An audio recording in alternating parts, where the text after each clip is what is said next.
বাংলাদেশের ইউনিয়ন এবং ভর পল্লী যে সমস্ত রাস্তাঘাট আছে একদম কাদা, একদম ভর, যেখানে এখনও ইলেকট্রিক পৌঁছায়নি।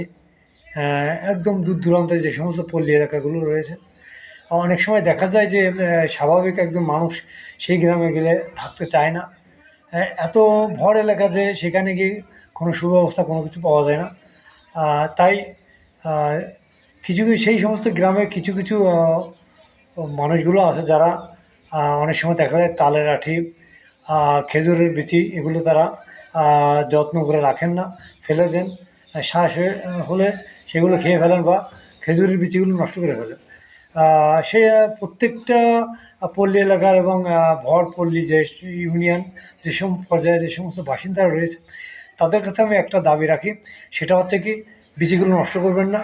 খেজুরের বিচি এবং তালের আঠি, এগুলো আপনার মানসম্মত, যেগুলোর ফলের মান ভালো, যেমন তালের মান ভালো, যে তালগুলো খাওয়া যায়, তাল মিশ্রি বানানো যায়, তার রস খাওয়া যায়।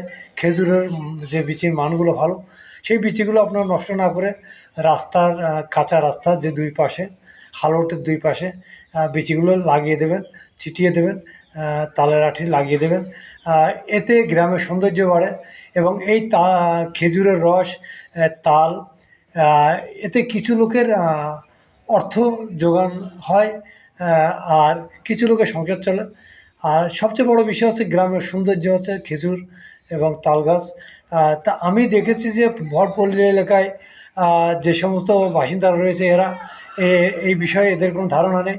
তাই সবার কাছে একটা অনুরোধ, বাংলাদেশের প্রত্যেকটা জেলার প্রত্যেকটা গ্রামে আপনারা কাঁচা রাস্তাগুলো দুই পাশে আপনারা তালের আঠি এবং খেজুরের বিচিগুলো, মানসম্মত বিচিগুলো, যেগুলো আপনার ভবিষ্যতে প্রয়োজন, সেই বিচিগুলোকে আপনারা যত্ন করে রেখে সেই গাছগুলো লাগাবেন।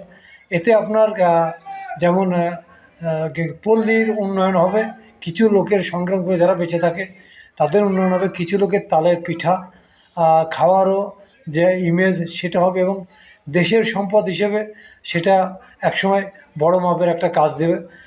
তাই আপনারা তালের আঠি এবং খেজুরের বিচির যত্ন নিন। সবাই ভালো থাকবেন।